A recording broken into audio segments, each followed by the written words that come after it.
And my special guest for this block, it's forensic criminologist Dr. Laura Pettler. Doctor, thank you so much for coming back on and joining me. We have a lot to talk about here. First and foremost, I want to talk about just witness IDs in general. I've always been suspect of witness IDs, especially when they involve traumatic incidents. Folks focus on different things. You have someone who comes up to you and points a gun in your face. You know, you're focused on the gun. You may not even notice what the guy looks like. You may think you do or you don't. So let's start there. Let's start, a traumatic event happens to someone. Now they're being asked to identify that person. How reliable is that identification?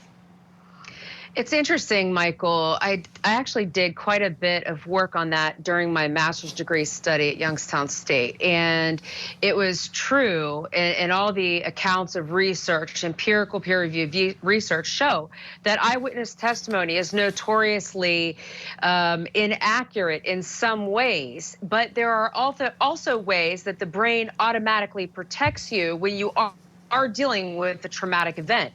So you can't, you know, it's hard to say whether they're deliberately inaccurate or whether time has definitely, you know, faded their memories, or whether it's a trauma response. So I think that's a question where the jury is going to have to decide. But it's very, very well documented that this type of testimony can be erroneous. Yeah, no question about it, especially under the circumstances, Doctor. Let me ask you this. One of the things that the defense has brought out is that there were pictures of the defendant around the neighborhood because he had been the ice cream man who was robbed. So there were these posters up asking for money or any help you might have regarding that robbery. And he saw it. We know that Gonzalo Guevara saw it. Again, he's the only one that can give some sort of description of the shooter.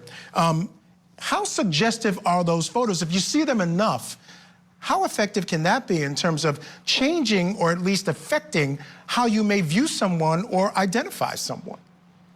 I definitely agree with you there. I think that any kind of suggestive imagery like that could definitely create a memory, because we all do that as human beings. You know, it's not like such a difficult or complicated psychology to understand that the more familiar you are with something, the more that the brain is presented with a stimulus, the less anxiety is it's quelled by that familiarity. So it goes to say the same thing for memory. Memory can be affected by familiarity as well, and it's arguable that the more they see a photograph of the defendant, maybe it's possible the more likely they are to identify that same person as being the suspect that they saw that night at the shootings. Yeah, fair enough. And if you add to the fact that he was actually in an ICU, he was injured. This was very shortly after the shootings, right? Experienced the trauma and on morphine.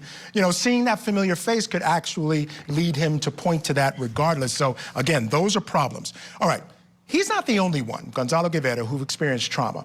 The defendant experienced trauma, albeit 8 or 9 months earlier. In January, he was robbed. And one of the things that's been documented in this trial, and this is where I want to kind of go with this, is that he was obsessed.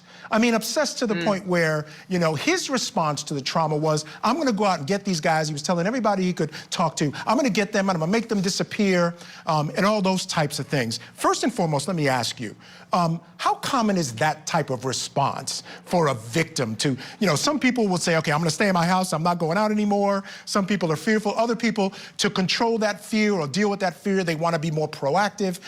How common is this guy's response, this obsession with finding who did it?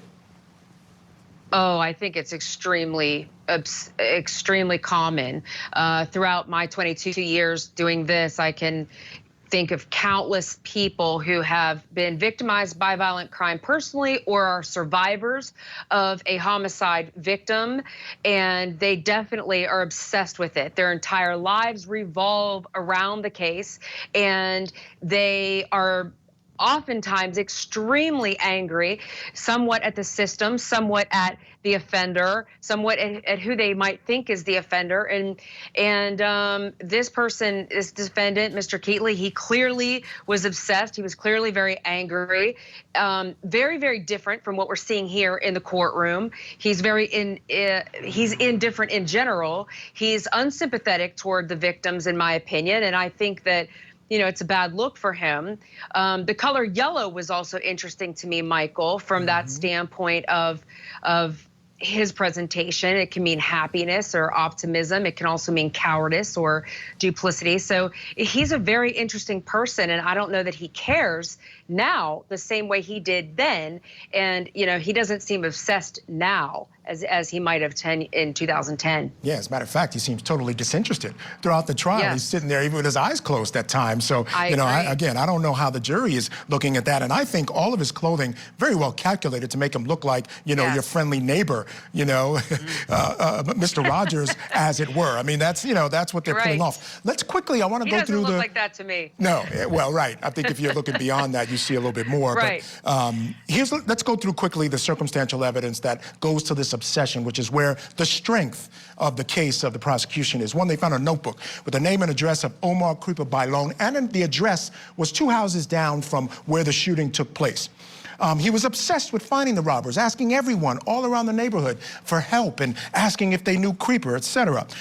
There were thousands of searches on his computer for the area of Ocean Mist Drive, where the shooting took place and Creeper supposedly lived.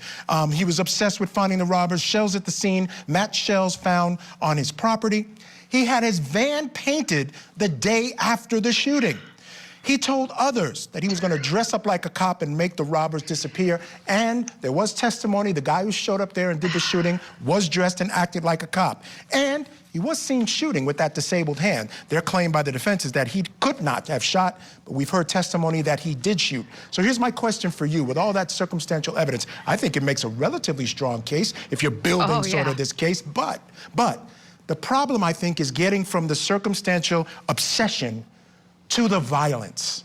How do they make that traverse, the prosecution, from the obsession to someone actually acting on it?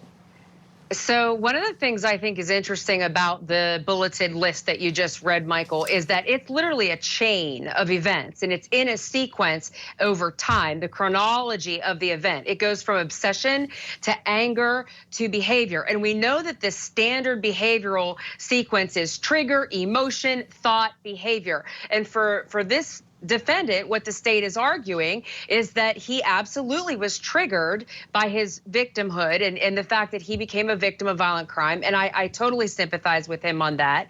But then it became so big, it goes back to like pathology trumping intelligence. But I'm a big proponent, because I specialize in staged murders, I'm a big proponent of understanding intricate ways of linking things like obsession to violence, like you're saying.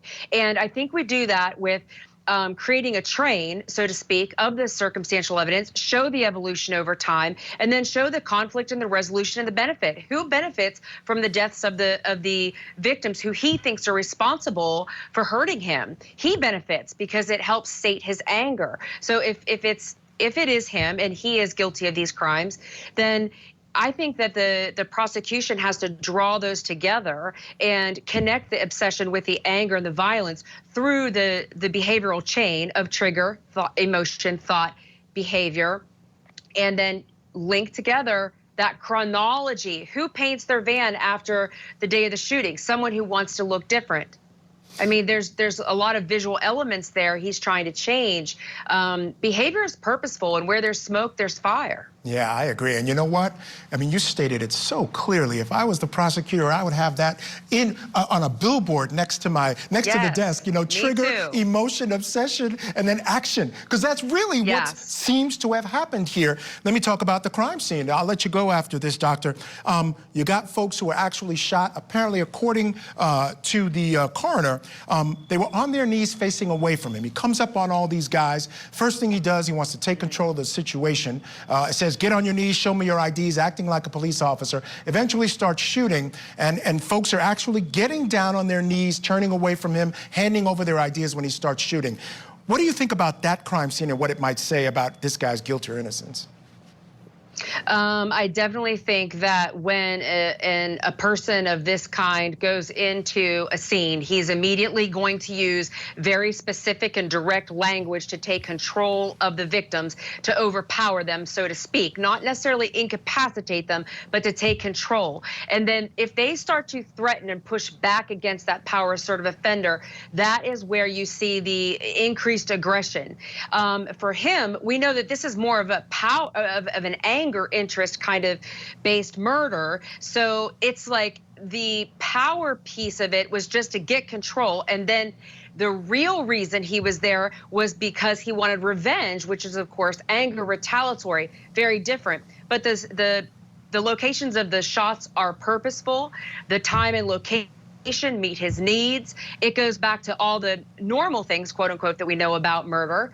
But those the behavior of putting victims on their knees like that and making them lower than you, he is regaining control. He's capturing and retaking control of himself in a lot of ways, and then of course it's by proxy through them. Yeah, fair enough. And I think that's what the testimony of the medical examiner was all about, because I think it speaks volumes the way this thing went down. It points to someone who had those very emotions. All right, Dr. Laura Pettler, thank you so much for taking our time and explaining all of that to us. Really fantastic stuff. We'll be seeing you again soon, I am sure. Folks, coming up next, the sentencing hearing for the man convicted in the Kristen Smart murder is happening right now in California. We're going to bring you all the updates as they come into our newsroom out of California, and that's coming up next.